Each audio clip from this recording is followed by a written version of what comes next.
Animal Crossing New Horizons is a special game, definitely unlike any other game I've ever played. I've been struggling lately with YouTube, trying to work on it every day for 8 hours or more, and it's not always easy. Don't get me wrong, I love it, I have fun doing it, but it's also very straining and stressful. I feel like I need a break, but I know that I can't always afford to take one, and I'm pretty sure that many of you watching feel the same thing about your job or something else you're struggling with, which is why I am glad for Animal Crossing. It has made it easier. It didn't solve any problems I had, but it cured some of my wounds, and it might just do the same for you. Animal Crossing fans have had a very hard time in the last couple of years. It is a beloved franchise that perfectly encapsulates human compassion and peacefulness, and a franchise that has captured many hearts, but also a franchise that hasn't gotten a mainline game in 8 years.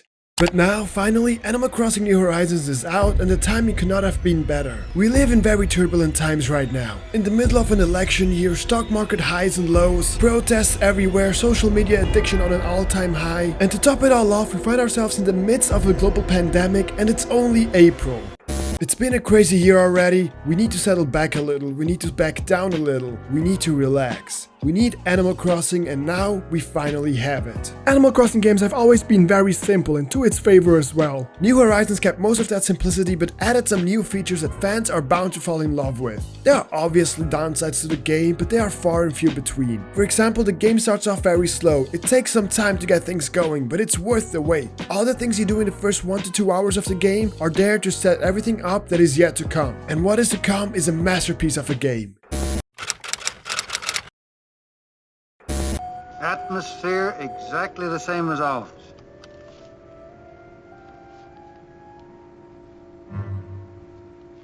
This game's atmosphere yells Animal Crossing at you from every direction. The soothing soundtrack that is always playing is better than ever before. The sound effects are quirky but relatable, just like the residents that you will be sharing the island with. The art style is by far one of the prettiest in all of Nintendo games, and combining all of these elements creates the most calming Animal Crossing game so far. There is something to be said about walking toward the beach and having the music turned down automatically so that you can concentrate better on fishing and focus on the sound of the waves hitting the shoreline. It's always hard to explain this game's appeal, but I think that simply showing this should do the trick.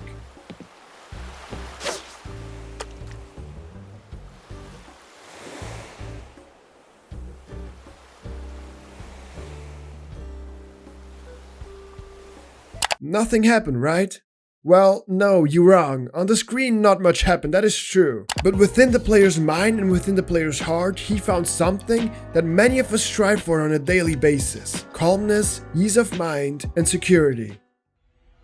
Our world is chaotic, our relationships are chaotic, our movies are chaotic, our TV shows are chaotic, our video games are chaotic, but not everything is. Animal Crossing isn't, and sometimes that's all you need. A simple but engaging experience, and the atmosphere in this game does it perfectly. It's not too much and not too little. It's a perfect middle ground. What is fun? Let me spell it for you. You might be thinking, yeah, that's fine, but I don't need calmness. My life is easygoing enough. What's the fun in standing around on a pier and fishing? Why shouldn't I just buy and play Doom Eternal instead? Well, to those people I say, fair enough. Let's take a look at it then, shall we? The most fun I've had with Animal Crossing is the same most people have, and that is collecting. Sounds boring, but hear me out. Some people like collecting fish, others prefer bug catching, and then the true players like me, we like to dig up dinosaur fossils. In most games this is handled very poorly. You collect items for the sake of collecting them, and then you have a fancy number in your inventory, but Animal Crossing has always found a great way to improve on this concept. In this game, whatever animal or fossil you collect, you can donate to the museum where it will be displayed for everyone to admire. It is a great concept that incentivizes collecting and exploring, and in Animal Crossing New Horizons it has been improved dramatically. The museum is bigger than ever before and prettier than ever as well. My favorite section of course being the dinosaur hall. It's an experience that is once again hard to explain to people, but the accomplishment you feel after digging up a fossil, donating it, and then to be able to always look at it when you want is amazing. It's not just a number in your backpack that increases, but a place that you contribute to, allowing it to grow bigger and more fascinating. It's really fun and exciting as well. But there's a lot more to the game, from designing the interior and exterior of your house, to planting trees, to selling fish, to buying new clothes and furniture, to so much more. I don't want to spoil much, but let me assure you that Animal Crossing is definitely fun. And now you have more freedoms than ever before.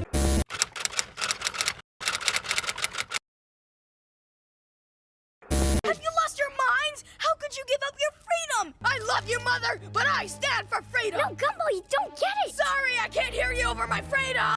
In Animal Crossing New Horizons, you have more freedoms than ever before. I talk a little about freedom and how Animal Crossing handles it well in this video on how Animal Crossing prepares you better for life than school. So check it out if you would like to know more. Now back to the video. New Horizons certainly lived up to the name. New Horizons all the way. You don't like this horizon? Okay, what about this one? Or this one? Or you realize what I'm getting at, right? Animal Crossing now gave you full liberty to decide what happens to your town. You want a waterfall here? No problemo. You want a hill over there? Go ahead. You want to delete the whole island? Of course. Wait, what?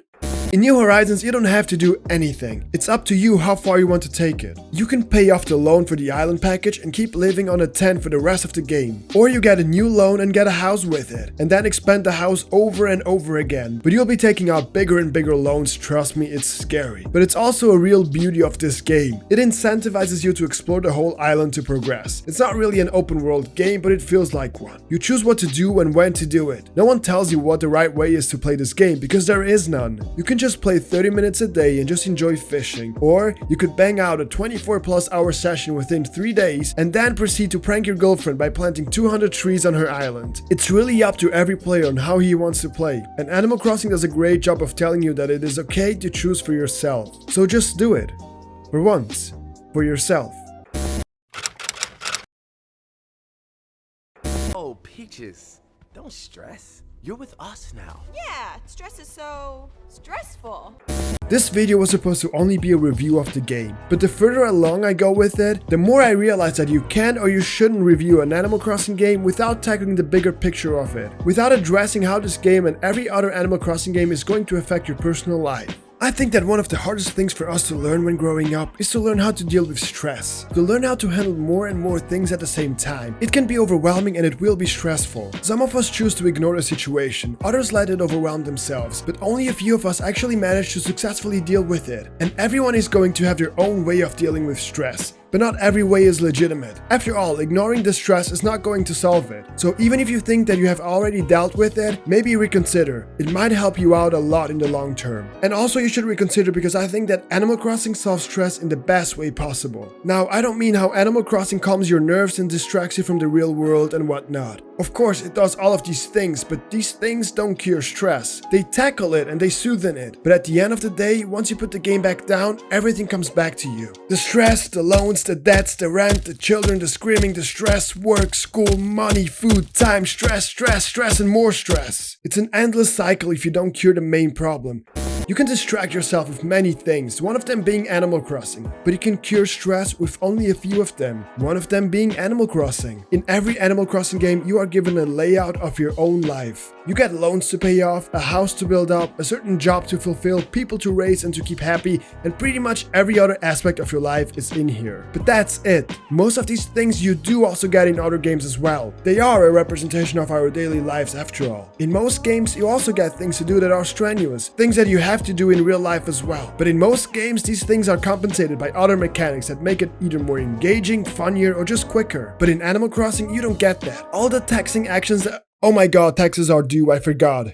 In Animal Crossing, all the taxing actions you take are just that, a means to an end, just like in real life. You go to work to get paid, to pay your rent and to pay for food, so that you can have a place to live and mouths to feed. There is more to that, of course, but just simply put. So why is it that in Animal Crossing you get to do the same things as in real life, but you enjoy doing them instead of getting overloaded with stress? Now, I am aware that in the game you don't have to risk anything. If you don't pay off the loan, nothing really happens to you, and that in itself already solves a lot of problems. But I think that the main reason why Animal Crossing solves stress so beautifully well, and the main reason why you enjoy doing these demanding and seemingly boring tasks in the game, is because of how the action is framed. In Animal Crossing, dealing with strenuous and arduous actions is a game. It is framed in a positive and gamified way. Most of us don't do that. In our daily routines, we get stuck up with the subtleties and the details, often trapped within ourselves, missing the bigger picture and in the process losing ourselves. It's easy then to forget who we are and what we want. It's easy then to find hardship in everything we do, and it's easy then to get overwhelmingly stressed by it. If video games and Animal Crossing in particular have taught me one thing, then that is that strenuous tasks are only as demanding as I want them to be. If I tell myself, great, it's 8 AM, I'm at work, and now I have to stay here for the next 8.5 hours.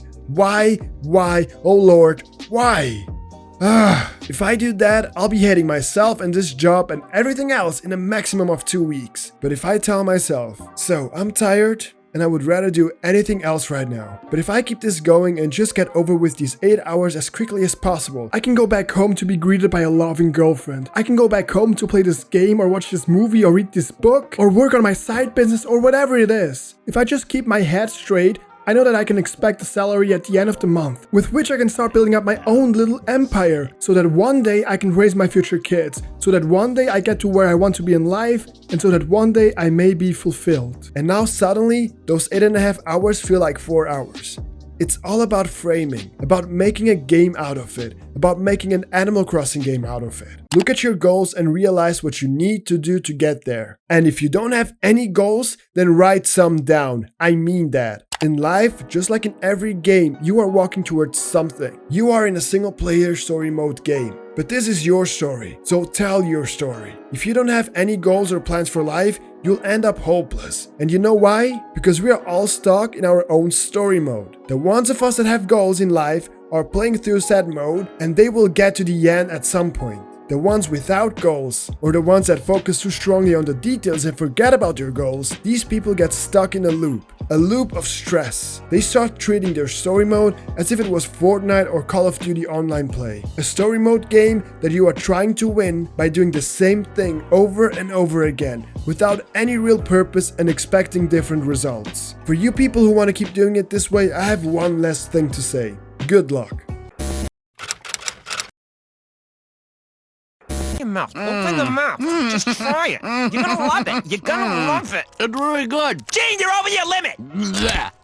This game is amazing. I enjoy it so much, even though it is so simple. It teaches so much, even though it barely tries to. It engages one so much, even though it is completely different from any other game. But because it is so different from every other game out there, it has some flaws. Some things missing that we expect from every other game. There isn't much here. But for example, as mentioned before, the intro is very slow. It does take a while to pick up and it can be hard to sit through it. And the other thing is that the camera angles are great, but the lack of control over changing the camera on yourself is disappointing. Especially since you have that freedom inside your own house and in Harv's Island. So since the mechanic was there already, it feels like a missed opportunity. The online play was also a hassle the first time around. If you don't know exactly what you're doing, you might just miss it. I would just watch a quick YouTube tutorial on how it's done, so you don't mess anything up. But other than that, there is not much to complain about. The game is a polished masterpiece of a game. It will certainly calm you if needed and engage you if wanted. And if you have to stay at home right now, well, there is no better time for Animal Crossing New Horizons. Quick side note, I have not yet finished the game because there is no such thing. There is also so much still to be discovered and many things are yet to come from this game as well. After 30 hours of playing it, I didn't even know that you could set up fishes and bugs in your home until my girlfriend told me about it. So there might be something I missed in here. Either way, as you can see, I had my fun with this game and I hope you do so as well. Thanks a lot guys, this channel is all about looking at video games and pop culture from a different perspective. About digging deeper into the meaning of life and how we can get there with video games, movies and TV shows. How we can learn valuable life lessons from them. And every now and then I'll be bringing out a self-made meme as well. So if that interests you, maybe subscribe, maybe hit the bell to be notified. Thanks. Bye bye. See ya.